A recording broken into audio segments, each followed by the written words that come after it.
Some relatives find it extremely distressing visiting dementia units, especially long term, and even have to take rescue remedies or go for a run before visiting so that they can settle down their cortisol and adrenaline.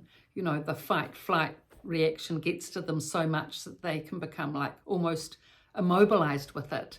But there's ways to be able to settle that in the dementia facility itself, to be able to bring back that relaxation so that the fight-flight reaction can settle. And one way is to actually set up the room comfortably, both for the person who's living in the dementia unit, plus for yourself, you know, in a way that you would at home, playing the music that you would at home, having it the level of warmth that you would at home, nice pictures on the wall, maybe fragrances, a comfortable two-seater that you can both sit in, making it like it is at home. And this goes a long way to helping in a dementia facility, because, you know, then it's not a stark difference. If the room is, you know, barren and bare and cold, and you've been used to a nice, warm, comfortable home, you know, you're not only having to get used to being in a different place, but also a cold, dark, damp environment, which is really hard. One particular example of a woman, a daughter actually, of a mother who had dementia, and how she went about it, I'll explain now. The mother was very much a lady, beautiful outfits, you know, all the latest makeup, perfumes, fragrances, the lot. And the daughter was very down to earth and very pleasant and was into feng shui. Feng shui, is that how you say it? Feng shui. And she set up the room, beautifully balanced arrangement. You went in there and it was just so calming.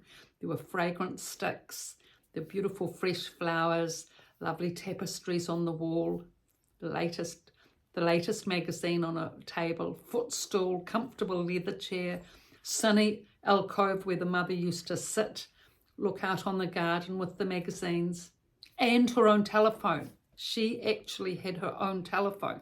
Now that is actually amazing. This doesn't happen very often. Her own line and her own telephone. So the daughter went to some effort to set that up. And the mother could manage that, I'd say, for a full year. She had access to be able to phone her daughter, which helped her enormously to be able to keep her stress levels down, because it's often the anxiety of trying to get a phone call out to family that is probably one of the highest provoking anxiety situations in a dementia facility. Trying to phone out and not being able to get the nurse, not being able to recognize who the nurse is that makes the phone calls. Then when the nurse at last gets to phone the relative and they're not there, the line's busy, or they're not available to talk to them, oh yeah, it's high stress. So this woman was prevented.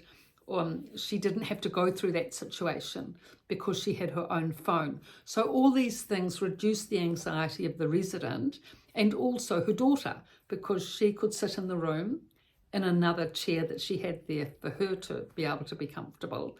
In a warm setting, she'd bring in coffees and muffins and the newspaper, and they'd just sit there and have a nice time for a couple of hours.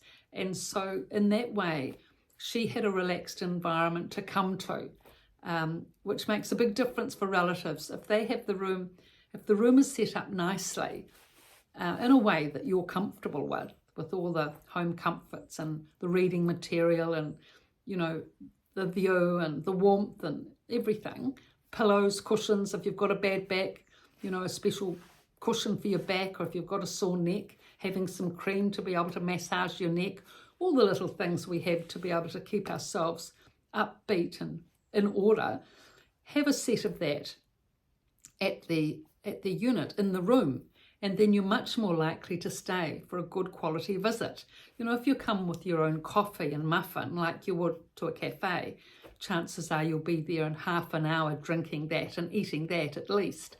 Whereas if you just rush in without anything to drink or eat, 10 minutes and then you can rush out. And it's not a good quality visit, either for you or for the person you're visiting. So if you plan out all of these things to make it an enjoyable visit, yes, that's actually the key point, enjoyment, because enjoyment helps evaporate anxiety, doesn't it? when you're enjoying yourself, anxiety will fly out the window. So as much as possible when you visit the unit, make it an enjoyable time. There was another wife actually of a guy, a husband in the unit, and he'd been a policeman. Lovely guy, younger. She was as well. She found it really difficult coming to the unit. Oh yeah, she had to sort of brace herself. But she kept coming. She was really loyal. She said, whatever is best for him, that's it. I will do that all the way, you know. Whatever he needs and whatever is the best situation, whatever I can do to help him, I will do it. And she did. She was so good. She came regularly and she had a long distance to travel. She got him involved in jigsaw puzzles, which was a great help for his focus and concentration. And she would also bring in muffin, 2 cappuccinos for each of them and a muffin each. She didn't sit in the room with him, but she'd sit in the kitchen area with him. Generous, actually, because that means that then your company will be extended to the other residents as well. Because when they smell fresh muffins, of course they will come and want to sit and have part of the muffin, won't they? So she used to actually bring in a bag of muffins generously, put them on a plate, butter them, and at morning tea, when the rest of the morning tea's being served, she'd come at that time, and then the other residents could have some fresh muffins with them and her husband, her partner, which helped both in socialization and also socialization for him, because when he first came, he was really depressed. He did get out of that later, thankfully, but initially really depressed and wasn't socializing, wasn't speaking well. He was aphasic, his words were disjointed and jumbled, and he was having such a hard time. And so with her dishing out the muffins at the kitchen table and everyone else joining in there, she would socialize with them, and that paved the way for him to create friends and contacts in the dementia unit. So that was very smart thinking on her part.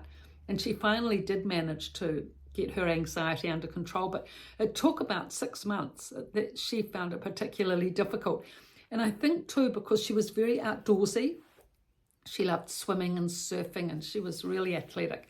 And she'd never really been much in a hospital before, let alone a dementia unit. So it was a really foreign environment for her, just the whole routine and the whole aspect of everything that goes with it. So she found it very difficult to adjust to both her husband being at the facility and also the dementia unit at large. And it took her about 6 months to be able to adjust to that. But when she did, once she finally did, she was fine. He settled in, she was happy to visit, and it actually all worked out. But it was particularly tough for them initially. So I've written these 2 books, The Resident's Voice from a Dementia Unit and The Resident's Rise from a Dementia Unit. They're both on Amazon, so you can get them there if you're a reader, with all the epilogues and practical techniques that are also in these videos, many videos. These many videos, because there's so many aspects, aren't there, to adjusting to living in a dementia unit and coming into a dementia unit. And it's not funny, I'm not laughing at it, but there is so much there to learn and to know. But once you're informed, once you know these techniques, once you know these ways of being able to help your family member in a dementia unit, then you can actually relax with it. Once all this information's in place, everything's in place with the room and the medication and the routine and friendships developed and activities sorted, etc., etc. Once all that's in place, then it's time for the relative to be able to just relax and integrate and assimilate and be part of the community with their partner or parent. And it can be, good times all round. Even it can be there, it can be fun, and often is at a dementia facility. So thank you for your support and likes. Please subscribe if you're finding these videos informative. Please pass on to others, and likes, etc. I appreciate all the correspondence and activity. Thank you.